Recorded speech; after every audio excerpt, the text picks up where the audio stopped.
We know what Kamala Harris's record is, and we know what his record is, and they are extremely progressive. Talk about how you're going to handle this on the campaign trail. Will you just really hone in on how they voted in the past?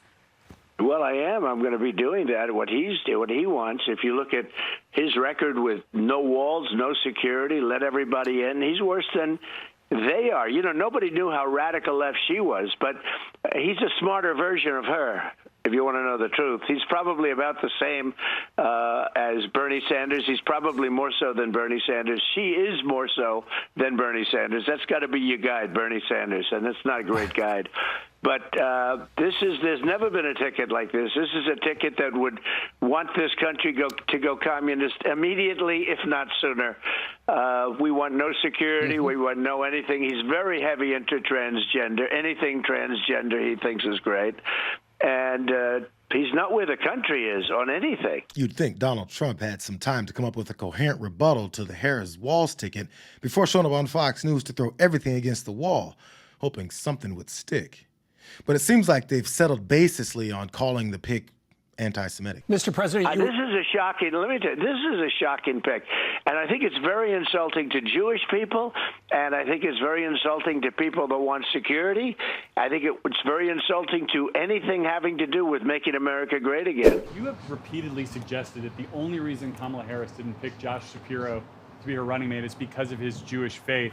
Do you have any evidence to support that assertion, that a person who's married to a Jewish man is somehow anti-Semitic or bowing to anti-Semites? Well, I reject the premise of the question. I did not say that that was the only reason that Kamala Harris didn't choose Josh Shapiro. So you should, take a little less DNC talking points when you ask your questions and ask a real question. I have suggested that Kamala Harris was motivated, or at least her party was motivated by anti-Semitism. And the evidence that I offer for that is what dozens of Democratic activists said in the run-up to her selecting her nominee. There were multiple grassroots activists, multiple media personalities, multiple people with influence in the Democrat Party who suggested that she should not choose Josh Shapiro because of his ethnic background.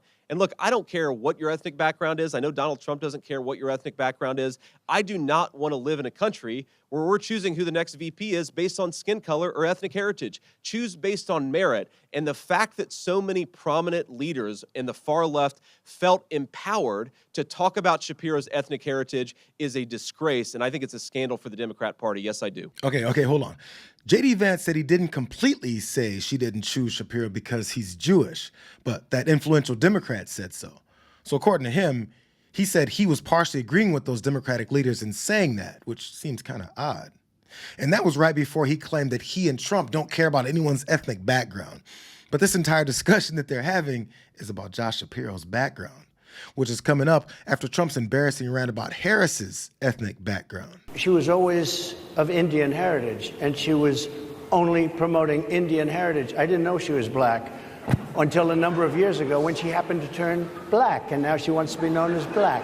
So I don't know, is she Indian or is she black? She has always identified as a black woman. She went to a historically black college. I respect either one, but she obviously doesn't, because she was Indian all the way, and then all of a sudden she made a turn, and she became a black person. Just to be clear, sir, do you believe that she is... I think somebody should look into that, too, when you ask continue in a very hostile, nasty tone. So do they think these claims of anti-Semitism are landing when their entire campaign has been about Harris's blackness?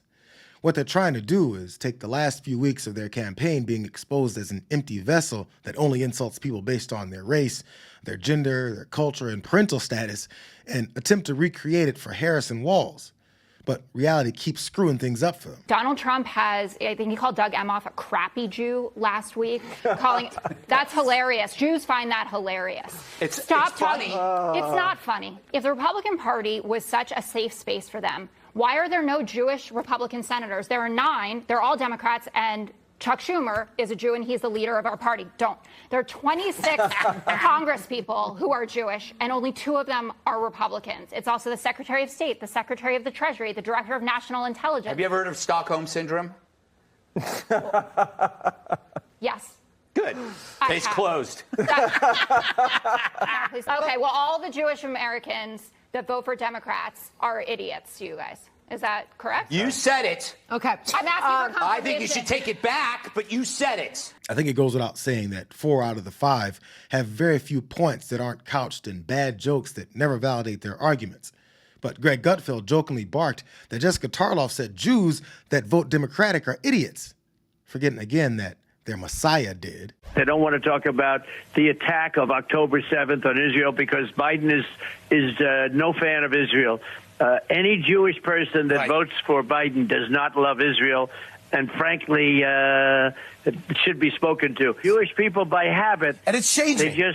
They vote for the Democrat, and black people by habit vote for the Democrats. And I think it's pretty clear which candidate and party has tons of disparaging things to say about Jewish people. A lot of you are in the real estate business because I know you very well. You're brutal killers, not nice people at all, but you have to vote for them. You have no choice. You're not going to vote for Pocahontas, I can tell you that. You're not going to vote for the wealth tax. You just like me because my daughter happens to be Jewish, right? Even if you don't like me, some of you don't. Some of you I don't like at all, actually. And you're going to be my biggest supporters because you'll be out of business in about 15 minutes if they get it.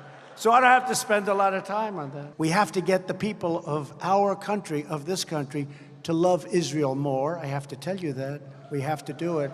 We have to get them to love Israel more because you have people that are Jewish people that are great people. They don't love Israel enough. You know that. I'm a negotiator like you folks. We're negotiators. Do you want to renegotiate deals? Some of us renegotiate deals. I would say about 99.9. Is there anybody that doesn't renegotiate deals in this room? This room negotiates. I want to renegotiate this room. Perhaps more than any room I've ever spoken to. And I know why you're not going to support me. And, you know, you're not going to support me because I don't want your money. You don't want to give me money, okay? But that's okay. You want to control your own politician. That's fine. Jews will not replace us! Jews will not replace us! Jews will not replace us! You had some very bad people in that group, but you also had people that were very fine people on both sides. You had people in that group, excuse me, I saw the same pictures as you did. So did they forget, or do they expect everyone else to forget? Because Trump seems to be leaning into the anti-Semitic angle against Walz being picked because without it, the only interactions that he can relay with them are extremely negative, like when Trump's mob showed up to threaten Walz's life. I can't believe it. I never thought this was going to be the one that was picked. I know him a little bit. I helped him very much during the riots because his house was surrounded by people that were waving an American flag. Doesn't sound like very bad people. And he called me, and he was very concerned, very, very concerned that it was going to get out of control. They only had one guard. I guess it was at the mansion or at his house in some form. And he called me. I said, what do you want me to do about it? I was in the White House. He said, if you would put out the word that I'm a good person. And I did. I put out the word. I said, he's a good person. I hope everything's good. And everybody put down their flags and took their flags with them. But they took their American flags and their MAGA flags and they left. It was thousands of people. And that was the first time I said, wow, that's very interesting. And he called me back and he thanked me very much. That's my only thing I ever had to do with him. He's a very, very liberal man, and he's a shocking pick, and I'm thrilled. I could not be more thrilled. I feel like I must have heard that story wrong because it sounded like Trump was bragging about just snapping his fingers and calling off his MAGA foot soldiers that showed up at the governor's house with the intent to harm someone. He was talking about it when he tweeted, "Liberate Minnesota," after lockdown policies were put into place to contain the spread of COVID-19, which inspired, as he described it, thousands of angry thugs to descend on the governor's house. And according to Walz, the mob was even more aggressive on January 6th as Minnesota chapters of this election-denying rioters showed up armed to the teeth, forcing his family and his dog to be evacuated. Trump must think telling stories of his violent supporters threatening to kill a governor is appealing, because all this party knows now is anger and violence. A little bit different here. You've been criticized as being a little too serious, maybe angry sometimes. What makes you smile? What makes you happy? Well, I smile at a lot of things, including bogus questions from the media, man.